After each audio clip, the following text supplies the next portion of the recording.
Welcome back to another episode on Brain Shapes. It is a new year, which means new beginnings for all of us. For those of you who haven't heard of Brain Shapes before, I'm your host, Matty Tricca, and I am the founder of this podcast. A podcast that I designed strictly for divergent and neurodivergent individuals alike to share their insight on what it's like living with a disability or a challenge of some sort in a safe and inclusive environment. I believe every voice should get heard. I believe every voice matters, and that their stories inspire us to think more positively in this community. Thank you, and without further ado, welcome.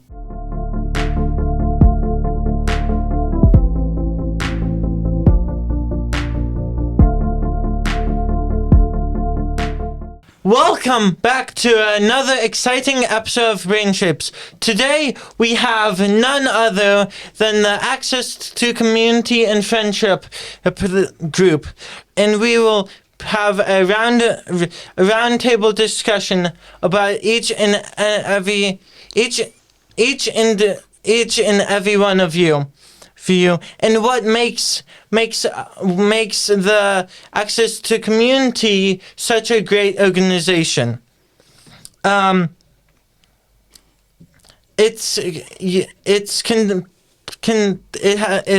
a wonderful cohort of people running it, and now, without further ado, let's get started. Great. Thank you, Matty, again for having us. So my name is Elizabeth Gray, and so I'm just going to introduce my team here. So on my left side, I have Andrew Carr and Austin Carr. Hi, Dave. And on my right side, I have Tatiana Thomas, and we're all a part of the team of Access to Community and Friendship. And so Access to Community and Friendship is a social group for individuals 22 plus, where we do, where we do a bunch of social events, where we've done Valentine's Day events, we've done different events. It all started as a Valentine's Day event in my little itty bitty apartment in Watertown. It also started in Winthrop at my friend Austin's house, where I think we did a Halloween party, if I remember correctly. And we did a fashion show. Yeah, we also did a fashion show at Tatiana's house in Somerville, which was amazing. So we've done our share of different events. But that's how it all started, and it all started, I think, with like 10 people. And now we've expanded to, I believe, 65 people to our events, which is insane and amazing and incredible. And I'm just super proud of everyone coming and enjoying themselves. And I'm just looking forward to the next events and, bringing in 2025 with just a punch. And I'm really looking forward to it. Awesome. Well, I am looking forward to it as well. On the topic of your statement, on like how it all started, how can you explain how it grew in popularity? Yeah. So we realized that there was a need for an organization like this because we realized at the age of 22, primarily all the programs that we were exposed to end. So as social emotional age, social emotional connection is crucial at any age. So that's why we wanted to highlight the need for a program like this. Nice. Also, to add, we have various people with disabilities. Nice. So we got to know with them. So we actually have coming up March 15th, yoga and meditation. So some people prefer loud stuff where we have like DJs, like performance, like dance parties. But this, sometimes we have like quiet events as well. Yeah. So there's really an array of events that happen throughout our programming, and it's really unique. Really, the relationships happen organically, whether it's through a Renaissance event or a yoga event. Nice. I think we've seen the success of these events. Yeah. The number of attendees have continued to go on due to the positive social response we've gotten from the events. And we really enjoyed seeing them come to these events and have a good time at the events. And it's right.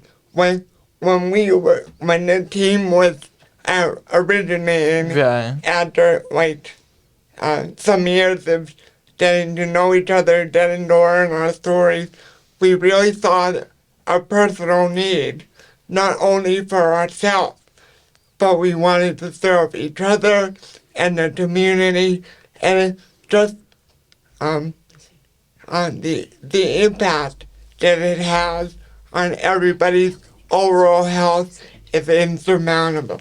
Nice. So, and people just keep on coming to our events. When we first started, we had no idea how it was going to turn out. Yeah. But now we realize that there is a need and there is a demand for social, emotional, recreational connection. I agree with you guys. And can I just add yes. really quickly, Matty? So, and I also think that for a lot of our participants, access is super challenging. So what we really wanted to do is get our events in, get them in places that were on the ride and on the T service areas, just so it would be more accessible for more people to be a part of our group, because not everyone drives, not everyone has a support system to be able to drive them to point A to point B. So that was definitely one of our requirements to get a space to have events. Nice. So also with that, so last year we recently went to George Spectacle Island as a group, and we brought a lot of people and wheelchair people on the ferries. Wow.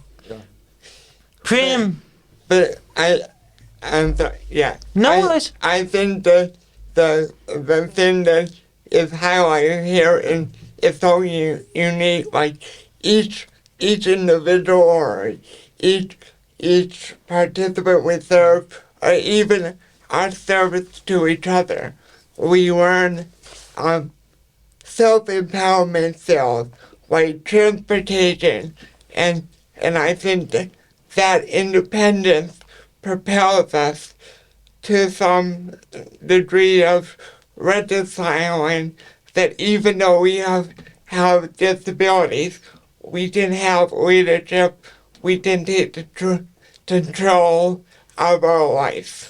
I agree 100%.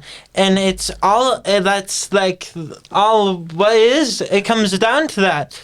So great advice. And on that kind of same idea, how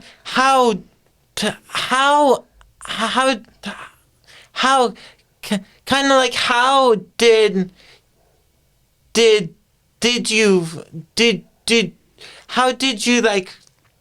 you find that how did you get transportation, and like how did you get it, how were you able to get enough people to kind of agree to that area. Well, and then if anybody else wants to help in, feel free. But our parents at first supported us, like they still provided tremendous amount of support. But as time goes on, they fade off into distance because they know that they see the confidence building with each event that we do, and I think transportation is one of the biggest barriers. Oh yeah. But there's Ubers, there's the ride, there's transportation, which is more. It's not only about the events, but it's about the process and connecting through the process and working through the challenges to that event. Also, to add what Austin says, many students, people that are new to Access, come to us and we help them. We're like mentors to them. That's great. That's really great. Yeah. So we provide informal mentorship, like people look up to us and they want to in turn lead a fulfilling life like us, or hope to lead a fulfilling life one day. Also, to add, so usually at the end of the events, if we have new people, we ask them how many are new to the events. And then if we know that, we ask them, please tell us what you guys would like to see us do. Yeah. So, yeah, that's a great point, T. We want participant interest because ultimately, if they're interested in a wrestling game, they're going to tell their friends, and we're going to get more and more traction, which then builds, keeps building our programming and our participant level. That's really great. I love what you guys are doing, and it's so admiring, and I admire each and every one of you. Thank you, Matty. Thank you, Matty. You're very welcome. That's excellent. And we also met through different connections through this past year. So we're very fortunate to meet you and your family. Thank you. It was very fortunate to meet you guys as well. Yeah. And it was it was at the right timing. I would say. Absolutely. Yeah. More like an identical relationship. Yeah. Sometimes you don't know what's going to happen in life. And honestly, over the past 2 years, sometimes that's the best way just to let the universe drive you in the right direction. I like it. Yeah. Also, we took you in our hands and showed you what we are doing to make this important to everyone. Yeah. So I thank you. Very much for taking me in, and it's been great. So I appreciate it. And now can you, if I may, can you guys tell me a bit about your stories and how you and your journey to get to where you are. So I just Start. yeah. journey. I could just elaborate a bit more on the journey to where I am today, about an advocacy. Yeah. Well, I guess in advocacy, basically myself, an individual, I advocated for my education, and I worked hard to make sure that I understood what being advocated for in the school, and understanding my rights in the school system, and to help support my education. and part of my interest in advocacy was really a way to give back to the policy and the support the community gave me in my education and growing up. So I wanted to support the community and help increase advocacy for others, so that way their progress could be better, or they can make better progress, especially advance the opportunities that were given to me. So that really jump-started my interest in advocacy. So I guess that's why I was interested in advocacy. And so when I got involved in that, I was kind of learning on how I would go about doing that. And I kind of found myself doing that through like advocacy and on board the nonprofit organization. And so I really started getting involved in nonprofits, especially with Easter Sales, Teach Disability History, which really took off. And I was very excited to see that happen with Austin, Tatiana, and Lizzie. We seem to have made that happen, and I was very glad to see that community progress that we made happen. So that's been kind of my journey in advocacy and kind of how I got involved in different organizations to sort of make a project and a difference. Nice. I like it. And like what exactly is your process? If like breaking it down. Well, I think the process was definitely getting involved, working in something that I was also good at too. I think that I wanted to be good at what I was doing. Yeah. And so when I got involved, I got involved with my brother in some groups, and then some groups I got involved. I read about the organization and see where they're missing the line with, and so that kind of process of picking and choosing what organization that I thought I would able to contribute best to. And when I got involved, I was excited to be involved with them, and I was glad to make that difference in the community, and I was hopeful that I could make a change or that my voice could make a difference. Right. So definitely that I felt the process of feeling that I could contribute to that organization, and the process of kind of knowing what the organization mission was kind of how I chose that process of getting involved. Nice. And that's great to hear. Yes, thank you. And if any of do you have everybody? Yeah. So basically what Andrew said, but so the way I started was through multiple organizations, but who really founded me was like several different organizations, but where I found my true leadership was through BCIL, Boston Center for Independent Living, and Easter Sales. A while ago, Easter Sales ran a program called the Youth Leadership Series, and I was highly nervous because it was my first time away from home. And, there was a lot of anxiety. I was only, I think I was 20 at the time, 2014, and 3 nights away in a dorm room. I didn't know anybody, so I went, regrettably.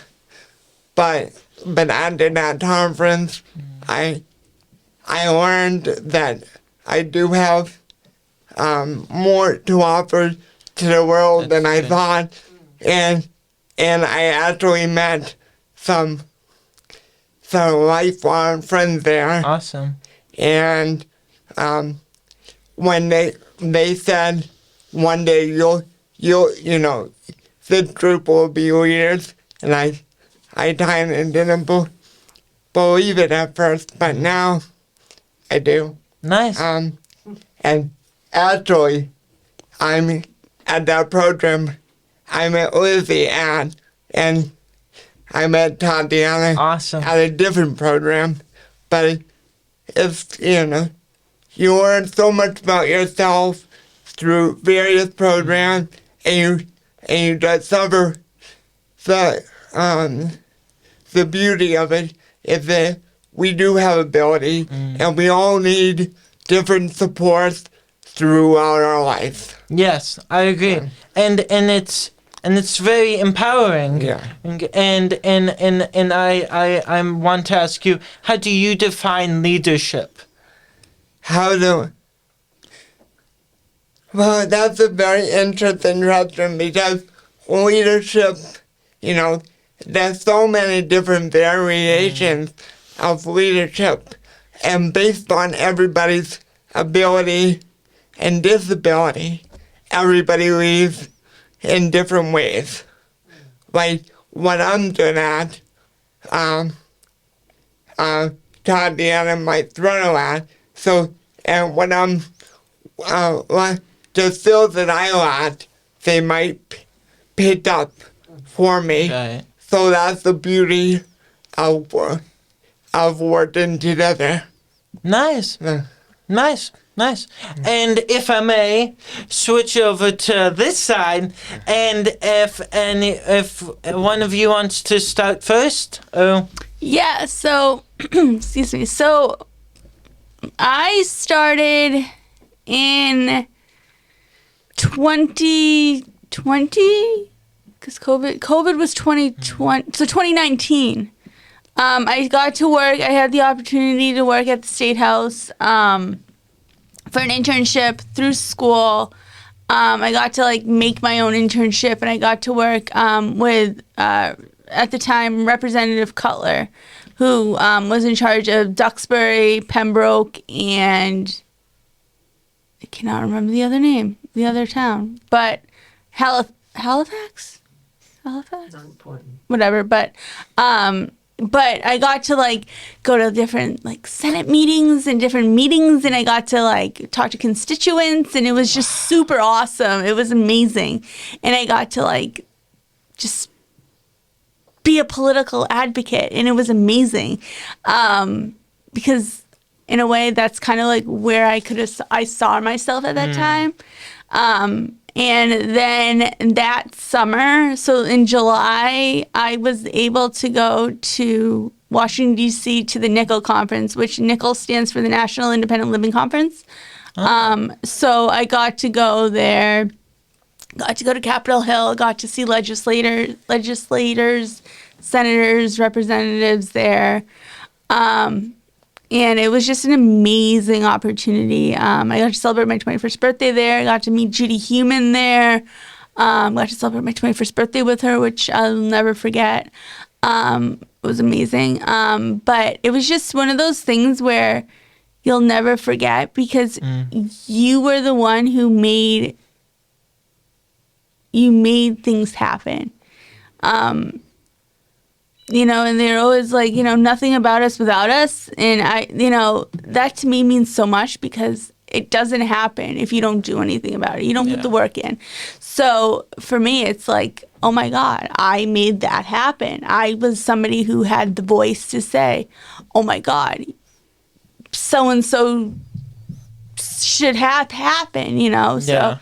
That was great. And then now I'm currently working at the Kennedy Day School at Franciscan Children's as an assistant curriculum specialist, which I create story boxes. I get to hang out with children between the ages of 3 and 22. I absolutely love it. I've been doing that since 2021, I believe. I can't remember because it's been so long.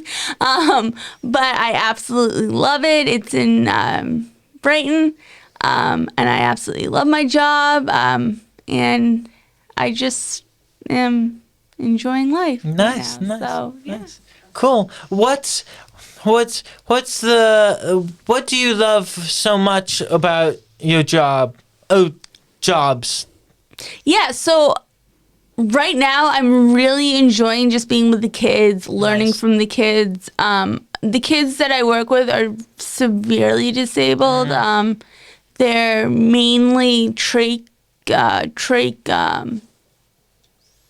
based, so they can't breathe on their own. They're G-tube fed. So it's a lot of training, but it's a lot of reward as well. That's good. So I really enjoy hanging out with the kids because Awesome. I learn a lot from them, Awesome. and I hope that they learn a lot from me as well. I'm sure they will. Yeah, I I'm feel sure like they they will. do for sure. Yeah. Cool. Yeah, thank you. Yeah. And now Uh, the last one. So I kind of got involved as a leadership during when I did these different organizations. I found a voice, and I wanted to be a voice for someone who is Latino, since I'm half Latino. So many people don't find voices. So I thought, why don't I speak up and tell my true story? Nice. And can you explain a little more on what your true story was or is? Sure, I can.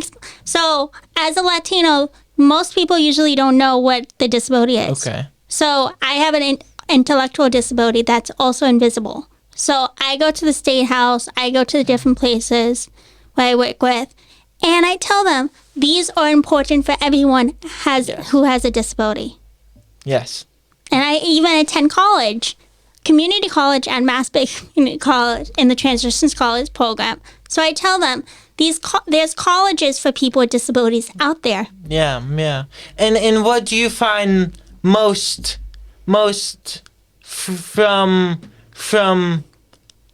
from a disability college? Like what is one of the what do you feel is one of the most impactful things that you've experienced, and if there is, like, how do you share that with others? Yeah, so like at my college, I have ed coaches, I have supports, like I have extra time on tests, Right. I have extended time, and I meet with the disability services. Even for the assessments, I can do it in the ADA, in the disability office. Oh, cool. Nice. And it looks like you've got a lot. And if I may, Go ahead. how did you find your voice? What do you hope to get out of having a voice as life goes on? So I saw, since I went through the program, when I left high school, the transition school, at age 22, I did not know what to do.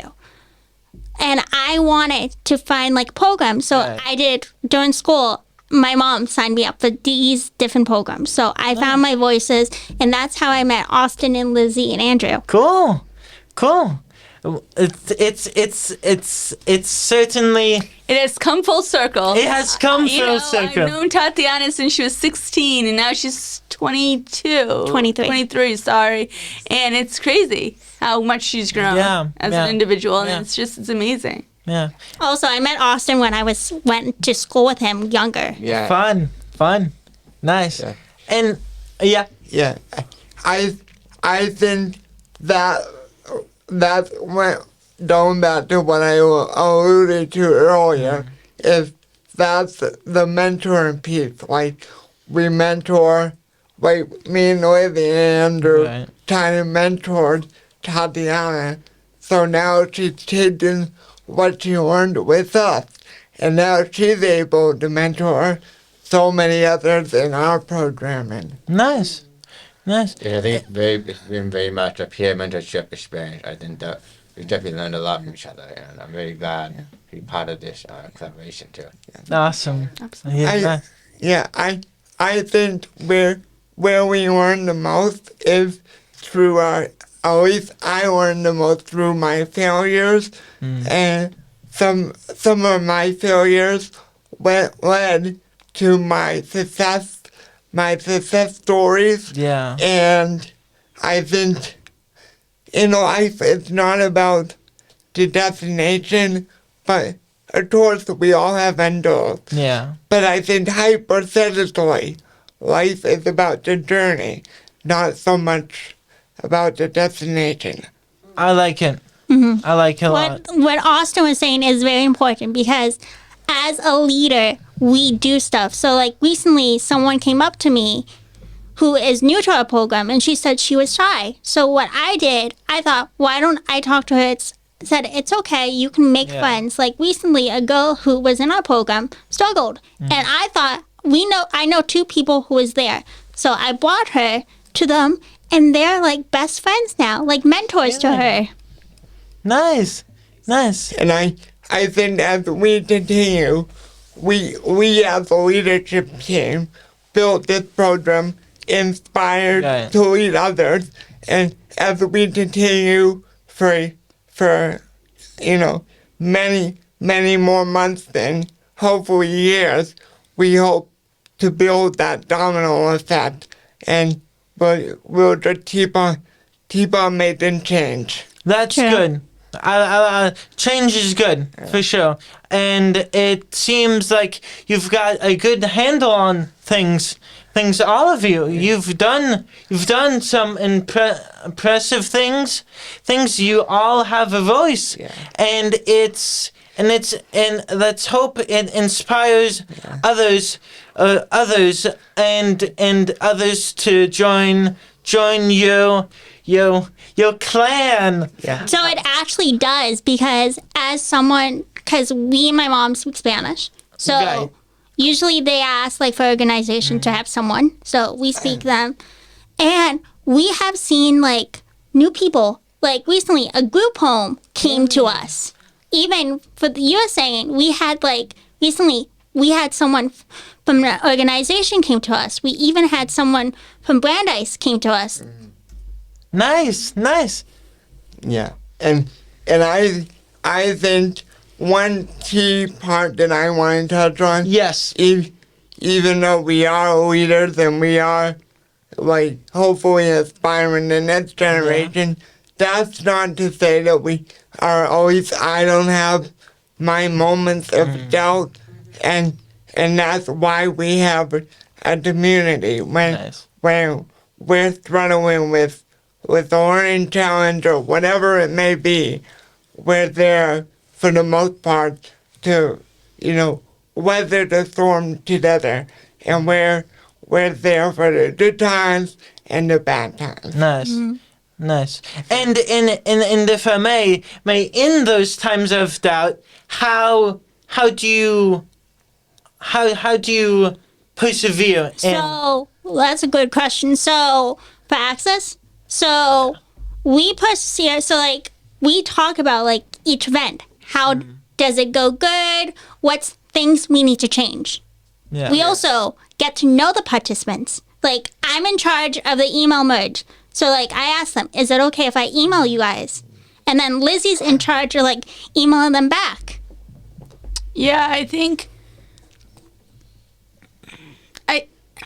I think for us, we have our little jobs, I think, which is very helpful. Like, right. It is. Because we're not overstepping our jobs, because I'll be the first one to say, I like to be the leader, and I know that about myself, and they know it too, because they've known me for a long time, but I'm trying to step back. But it's really nice that we have like a marketing person, we have a HR, like we have our thing. So it's been really nice to have our own little jobs, because it's definitely keeping us busy. Also, we communicate like all the time. Yeah, I was gonna say Tatiana calls me every day, being like, "Hey, Lizzie, did you see this email?" And it's definitely, people are like, "Wouldn't that be annoying?" And I'm like, "No, it actually keeps me like aware." So for sure, no. So I do appreciate it, for sure. Yeah, and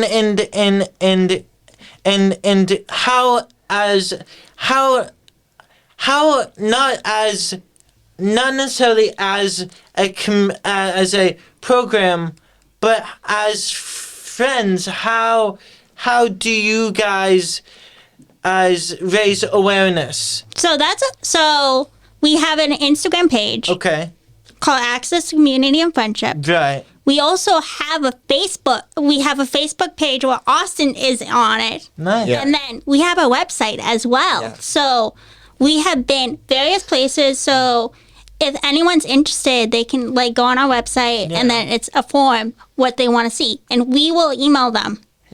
That website is accesstoCommunityandFriendship.com. AccesstoCommunityandFriendship.com, and I think with the Instagram team. So it's access the number 2. The number. Okay. The number 2.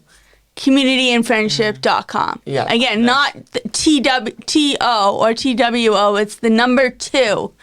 So when you write it in, make sure you do the number 2. Yeah. Also, the Instagram's on the Facebook and Okay. the website. That's also access the number 2. Number 2. And shifting on more of the disability side. Sure. How do you manage individually? How do each and every one of you manage your disability? So I go to college right now. Right. So I manage my disability by having the sports that I have. Okay. Also, with the disability, it's invisible. So, like, when I do stuff, like, I learn from these steps. Also, me and Austin's on the Disability Development Council. So we tell them about this. And they want to know how can we help? How they helps us. Yeah. Nice.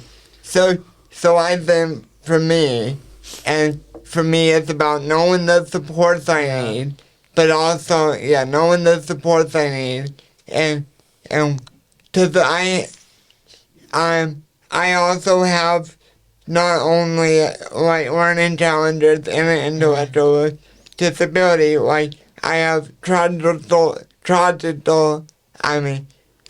palsy. It basically affects all my limbs.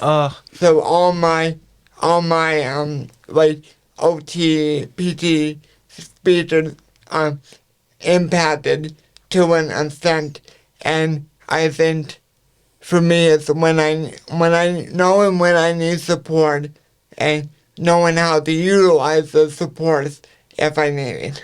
Nice. And Nice. yeah. Cool. And anyone else have something they would... So for me, it's difficult. So I have both a learning and a physical disability. So just really quickly, so I have cerebral palsy with dysplasia, which means that it affects my lower extremities. So I get spasms a lot, and I also have ADHD. I also have anxiety disorder, generalized anxiety disorder. But I was able to graduate college with honors, which for my family and I was huge because in high school I was told that I would never succeed in college. But that was in the past. So, they can all pound sand for all I care. Yeah. And I'm working at a job that I love. So, but I think for me, it's just like kind of like what Austin said, finding supports, using your strategies. I'm at a partial hospitalization program 2 days a week, which is helping me. Therapy has been super helpful. I'm getting Reiki once a week. I get acupuncture. So, I'm getting all these services. I know it's a lot, but it helps a lot. So why stop something that is helping? So, but yeah, it's just, life goes on, and you gotta kind of just deal with it. But it's hard.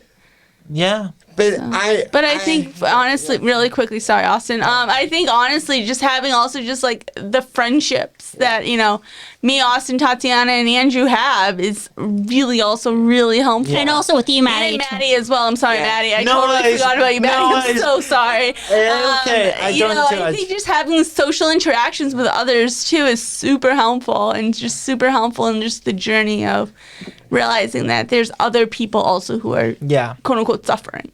Yeah. Well, I think you touched upon it really nicely. So so I'm gonna leave it on. But for me, formal supports help, but also it's those informal supports. It's those phone calls or those text messages that says, "Hey, you got this." Like, for example, we did a testimony the other day, and I got a little emotional, so T threw me tests and said, "You got this week. You can power through." Yeah. And then he did it to me after. Really? So I think it's more about motivating each other to understand and really building our community, which we so proudly built, and I'm just blown away by Nice. what we're able to do. And I think we are truly defining assets in a way where people may put limitations on us no matter what our disability is. Yeah. And that those limitations matter not. And I think people are starting to see that we can be leaders in the community just like everybody else. With those For sure. limitations, people actually see us doing things like starting the organization. Yeah. People told us that some of us told us like we couldn't go to college. We're doing the things that we have to Right. do. Yeah. Just for example, when me and Andrew was born, they told my parents that I would never walk, I would never talk, I would be wheelchair bound for the rest of my life. And after speech therapy surgeries, behavioral health counseling, OT, early intervention, they prayed for me to talk, and now they're praying for me to shut up. Also, with that, since I'm half Latino, the doctor said that I couldn't speak or Really? speak another language. But I'm proving to them that I can still do this. Yeah. And anything from you, Andrew? Yes, I would say my support system definitely rely on helping me navigate communication better, such as note taking, recapturing my meeting, making notes from emails, so that way I don't forget what I'm doing. Cause I do that if I don't remember what I'm doing. Yeah. So I try to capture my notes, try to write down a meeting, get transcription of meetings, get meetings so I can understand what is happening when I'm in those meetings. Right. I will also ask people to repeat information and clarify what they said so I can understand what they're saying. Nice. Those supports also help me in school and work. Well, work's been a bit challenging, but I think that the same supports rely at work, especially having things that are more text or communication-based typing. It's easier for me to understand. And I think having one-on-one conversation is definitely where I'm really good at in communicating with support. And I think definitely like anyone, I think in text messages, you got it, you can do that. It's definitely strong most of the support for me when I'm doing something or want to figure something out or having a rough time, so I think that's definitely helpful to it's always nice to be encouraged. Nice. Yeah. I like it. Yeah. Yeah. I Can I ask what your job is? Oh, my job? Yes. Yeah. What? Well, I'm what do you- working on a website where I try to help increase advocacy, and I'm still in the process of developing it. So hopefully, maybe I'll come back one day with the website fully developed and working. And I'm also working with Access Community Friendship. We're hoping to make this a job or we're hoping to make that if additional people can get paid, and we're hoping to get support from donors and funders to make this organization successful in the long run. Nice. Where it is a sustaining organization that is out there making an impact. And we hope that will pick up what we're doing here that we're volunteering to build. Cool. Yes. Nice. It looks like you guys individually and as a group are doing so much, and it really matters, and we do matter. And it's just incredible to see